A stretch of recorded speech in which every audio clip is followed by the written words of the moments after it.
Trump launches final battleground pitch.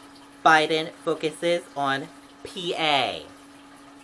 President Donald Trump is mounting one final test of whether the massive crowds that often show up at his signature rallies will translate into votes as he finishes the final 48 hours of his re-election campaign with a dazzling onslaught of events in the battleground states that could decide the race.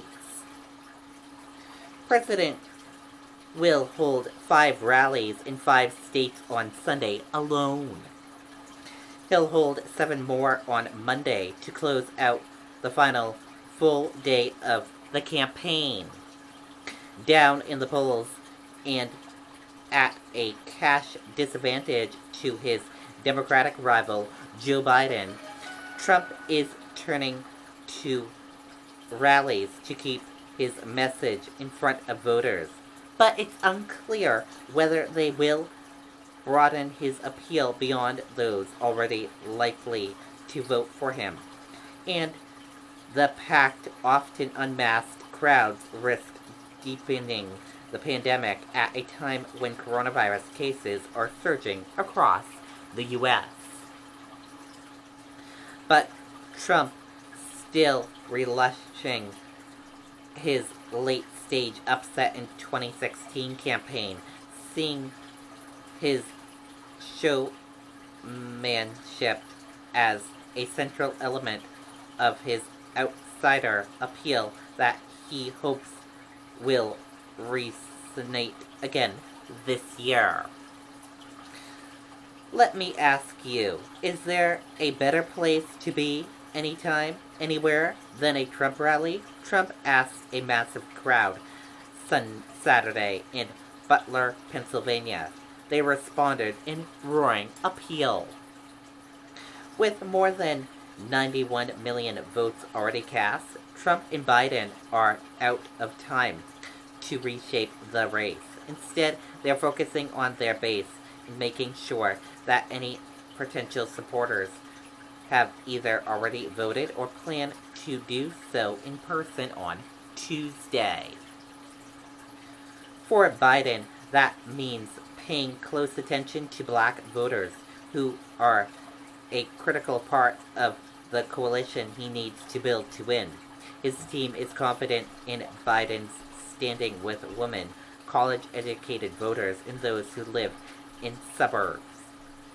But some Democrats worry that voters of color may not be excited about Biden and won't show up in force to support him, which could be devastating in fiercely contested battleground states like Pennsylvania and Michigan. The challenge is extravagant by the Democrat push this year to encourage voting by mail to prevent people waiting in lines during a pandemic. But that runs counter to the tradition of some black voters who prefer to vote in person on Election Day. Most black voters in Philly have been skeptical of mail-in voting, said Joe Hill, a veteran Democrat operative turned lobbyist from the city. A lot of us have gotten our ballots already, Hill said, but added Election Day has always been everything in Philadelphia. Biden will spend much of Sunday in Philadelphia, encouraging voters to turn out.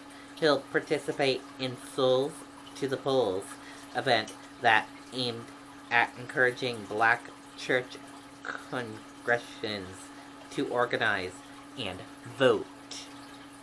He held first in-person campaign events with former President Barack Obama on Saturday in the prominently black cities of Detroit and Flint, Michigan. Obama will also campaign for Biden on Monday in Georgia and South Florida, another area of potential concern if Latino voters sit out the election. As the largest city in the state that could decide the presidency, Philadelphia has already held a special significance for Biden, just 30 miles from his longtime home in Wilmington, Delaware. Biden planted his campaign headquarters in Philadelphia before the pandemic forced most of his staff to work remotely. The city gets intense focus because it's such a deep trove of Democrat votes, especially non-white voters. Democrat Hillary Clinton lost Pennsylvania by almost 45,000 votes 4 years ago, even as she fell just 4,800 votes shy to Obama's Philadelphia County total in 2012.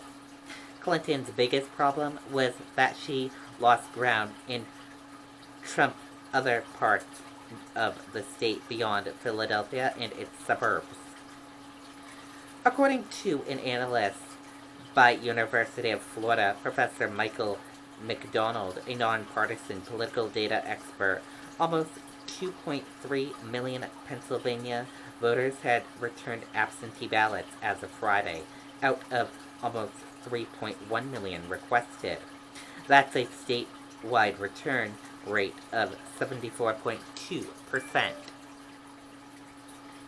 Philadelphia's return rate was tick higher at 74.6%, but it had the higher raw total of outstanding ballots, with more than 101,000 statewide registered Democrats maintained a solid advantage over Republicans on returned ballots, 1.54 million to about 520,000 in a separate analysis.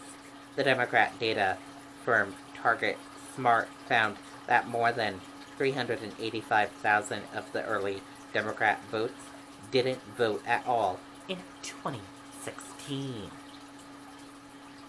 Across the state in Pittsburgh, Democrat columnist Mike stressed that Philadelphia isn't Biden's only path to flipping Pennsylvania. Mike noted that Trump won a Pittsburgh area congressional district by nearly 20 percentage points in 2016, only to watch Democrat Conor Lamb win a special congressional election there a year later. Lamb won a full term in 2018 and is heavily favored again Tuesday.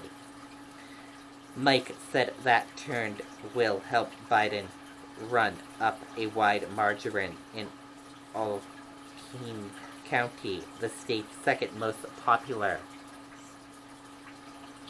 He's got a real base, but there's just no evidence that he's done anything to reach anybody who didn't already like him in 2016, Mike said.